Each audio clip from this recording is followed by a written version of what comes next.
Hello and welcome back to Anchor Points and Bible Study, where we like to encourage you to anchor every area of your life in Christ. If you're new around here, it's the first time visiting, I appreciate you stopping by. And would you mind hitting that subscribe button and maybe that bell notification so you know when I bring up new content. And we're talking about all sorts of things with the Bible. It's more of a Bible study structure. I want to encourage you, give you something to whet your appetite as far as getting into the scriptures. I'm Tony, your host, and we're going to be continuing our lessons in the Walk series. And welcome back to all of those that have returned, have seen my videos in the past. In our Walk series, we are looking at how we can conduct our business in Christ and as a daily Christians, right?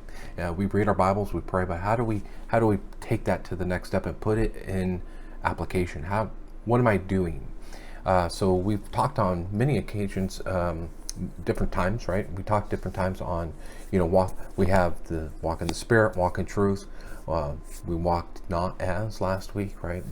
This week we're talking about walking in love as Christ, right? So Christ shows us an example of how we need to walk in love. That's very important. We need to define love.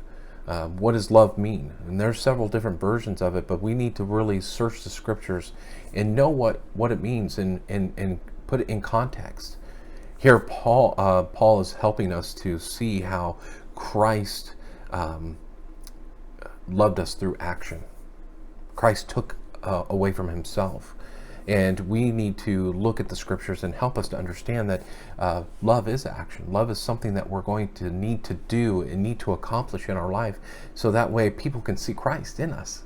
So if I have the love of Christ in me, and then I show that love, I'll be able to, people will be able to see Christ. They're not going to see Tony. They're going to be able to see Christ.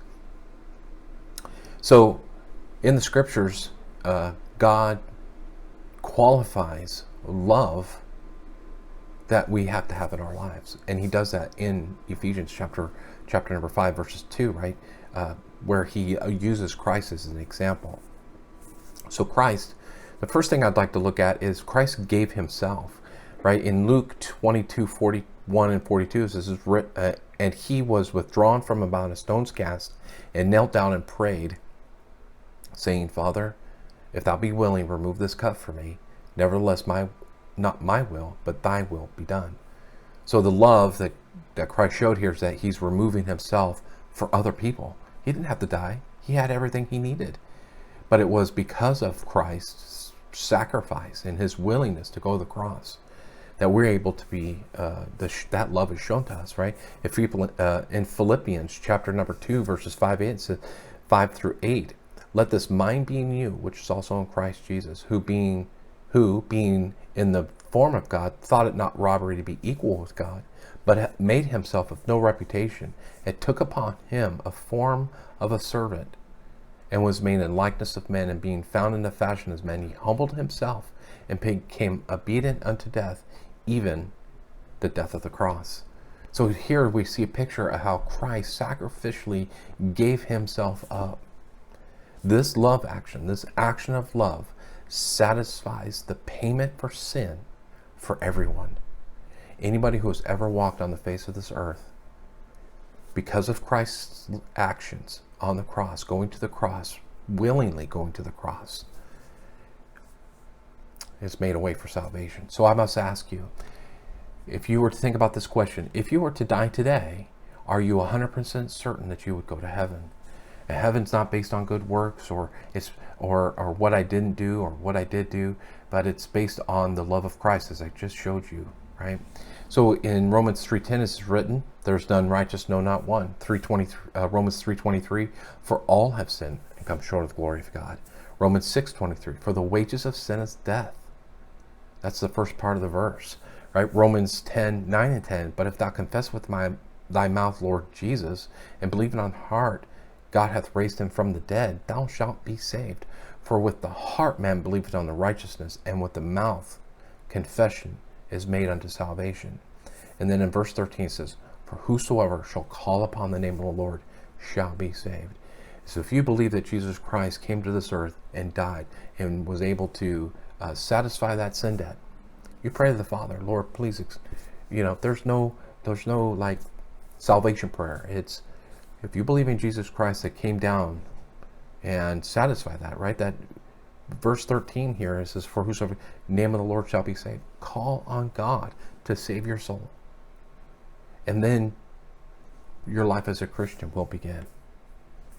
So the first thing here is that Christ gave himself. Second thing is that in this love that God, that was shown to us, God showed us that the love of Christ is deep. Now I'm going to look at Romans chapter number 8, verses 35 through 39. It says, who shall separate us from the love of Christ? Shall tribulation or distress or persecution or famine or nakedness or peril or sword? As it is written, for thy sake we are killed all the day long. We are accounted as sheep for the slaughter. Nay, in all things we are more than conquerors through him that loved us. For I am persuaded that neither death, nor life, nor angels, nor principalities, nor powers, no things present, nor things to come, nor height, nor depth, nor any other creature shall be able to separate us from the love of God, which is in Christ Jesus our Lord. The love that Christ showed us is not based on what others had done for him, but rather he loves the unlovable, and he found the time to love us through his sacrificial looking in our lives. He knew I was going to be here today. He knew that at August 25th of 1990, that I would bow my knee and say, Lord, please forgive me. I want to be saved. And he saved my soul. And from that day forward, if I was to die, I would have gone to heaven. So he gave himself.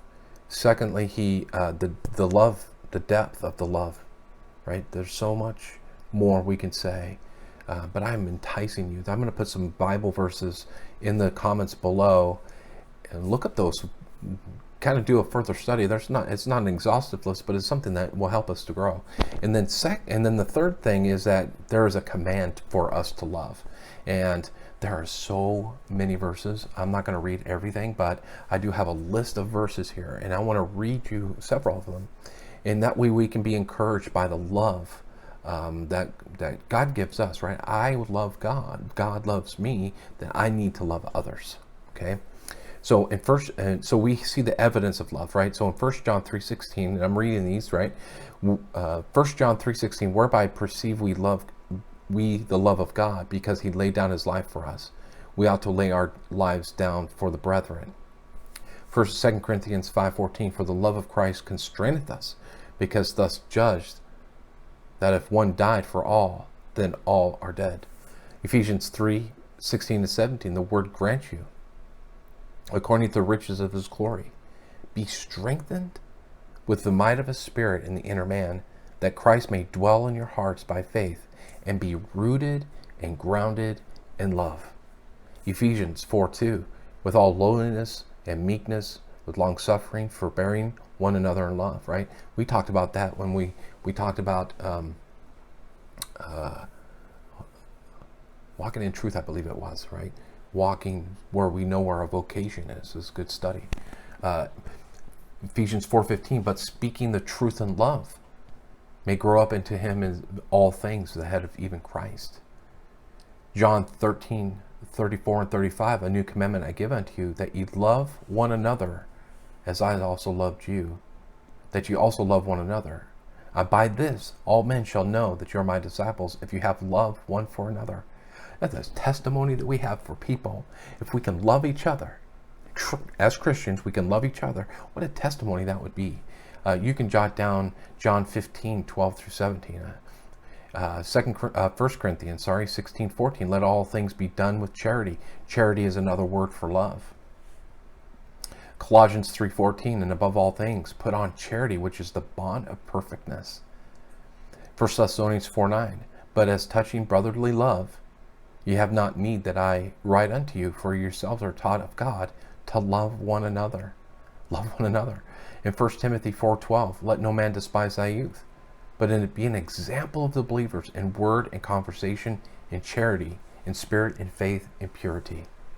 1 Peter 4:8, above all things, have fervent charity among yourselves. That word fervent is so awesome.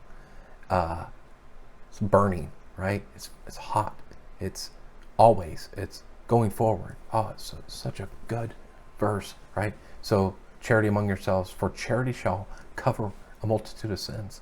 Like, I think, and this is just Tony talking here, but I wonder if I love somebody, I'm going to be able to forgive them, right? I know people are going to make mistakes, and I live my life.